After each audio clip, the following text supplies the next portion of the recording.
প্রিয় শিক্ষার্থীরা, তোমাদেরকে আমি এর আগে 5.3 যে অনামিকা সম্পর্কে যে গল্প ছিল তার পরিবেশ সম্পর্কে সেটা মিনিং করছিলাম।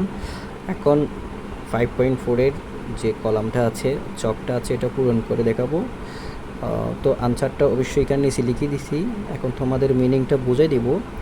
তো ফার্স্টে আছে ওয়ার্ক ইন ফেয়ার্স। ওয়ার্ক মানে হচ্ছে কাজ করো, এখানে কিন্তু করো বোঝাবে। ইন ফেয়ার্স জোড়াই করো। ম্যাচ দ্য ওয়ার্ডস, ম্যাচ মানে হচ্ছে মিলাও দ্য ওয়ার্ডস শব্দগুলোকে in column A with their meaning in column B. Column এর সাথে উইথ সাথে দেয়ার মিনিং তাদের অর্থ in column B, column B এর যে অর্থ আছে সেটার সাথে এর কলামের মিলাও। তো ফার্স্টে কলাম এতে আছে 1 নম্বর আছে কনসিস্ট অফ। কনসিস্ট অফ মানে কি গঠন করা, গঠিত হওয়া। তার এটার সাথে সি নাম্বার হবে to be made of things or people. তার to be made of things or people কোনো লোক অথবা কোনো কিছুর যে গঠন হওয়া, প্রতিষ্ঠিত হওয়া। টু বি মেড অফ এটাকে কনসিস্ট অফ বোঝায়। হাউস হোল্ড চোর্স মানে হচ্ছে ঘরের যে টুকিটাকি কাজ আছে সেটাকে বোঝায়। তো 2 নম্বরে এফ এর সাথে মিলবে। এফ এর মধ্যে আছে দ্য ডেইলি ওয়ার্ক দ্যাট, দৈনন্দিন কাজ, দ্যাট ইজ ডান যেটা করা হয়েছে টু কিপ দ্য হাউস ঘরের ক্লিন পরিষ্কার অ্যান্ড প্রপার এবং যথাযথভাবে, অথবা আমরা যথাযথভাবে বলতে পারি। এরপর হাউস হোল্ড চোর্স অথবা পরিপাটি বলতে পারি প্রপার মানে হাউস হোল্ড চোর্স, তাহলে এটা তো বুঝালাম। এরপর হচ্ছে কাম ফরওয়ার্ড। কাম মানে আসা, ফরওয়ার্ড মানে এগিয়ে আসা। তো 3 নম্বরের সাথে এ নাম্বার আনসার হবে টু অফার হেল্প, সাহায্যের জন্য আসা, অফার করা, অর সার্ভিস সেবা অথবা সাহায্যের জন্য আসা, অফার দেওয়া, এটাকে কাম ফরওয়ার্ড বলা হয়। ক্লিন মানে হচ্ছে পরিষ্কার।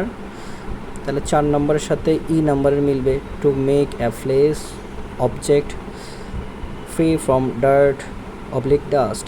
টু মেক এ প্লেস কোনো জায়গা, অবজেক্ট অথবা কোনো কিছুকে ফ্রি মুক্ত হওয়া, ফ্রম ডাস্ট ময়লা আবর্জনা থেকে মুক্ত হওয়া, এটাকে ক্লিন বলা হয়, পরিষ্কার বলা হয়। Expressing opinion. এক্সপ্রেস মানে হচ্ছে এক্সপ্রেসিং প্রকাশ করা, অপিনিয়ন তাদের মতামত প্রকাশ করা অথবা মতামত ব্যক্ত করা। এটার সাথে 5 নম্বরের সাথে মিলবে be to tell what how you think or feel about someone or something. To tell বলা, হোয়াট অথবা হাউ কি অথবা কীভাবে, ইউ থিঙ্ক তুমি ভাবো, অর ফিল অথবা অনুভব করো, অ্যাবাউট সামওয়ান কারো সম্পর্কে, অর সামথিং কোনো কিছু সম্পর্কে, এটাকে এক্সপ্রেসিং ওপিনিয়ন বলা হয়, নিজের মতামত প্রকাশ করা। এরপর অ্যাপ্রিসিয়েট 6 নম্বরে। অ্যাপ্রিসিয়েট মানে হচ্ছে কারো প্রশংসা করা। তাহলে 6 নম্বরের সাথে আমাদের মিলবে হচ্ছে ডি নাম্বারে to recognize how good someone or something is. To recognize how good someone সে কেমন, কারো সম্পর্কে ভালো কেমন সেটা নির্ধারণ করা, অথবা সামথিং কোনো কিছু সম্পর্কে, and or to value something কোনো কিছু সম্পর্কে মূল্যায়ন করা, এভাবে করে বোঝায় কোনো কিছু সম্পর্কে মূল্যায়ন করা এবং ভালো এভাবে করে কোনো কিছু সম্পর্কে এবং কারো সম্পর্কে মতামত দেওয়া, এগুলোকে বলা হয় অ্যাপ্রিসিয়েট। তো ধন্যবাদ সবাইকে।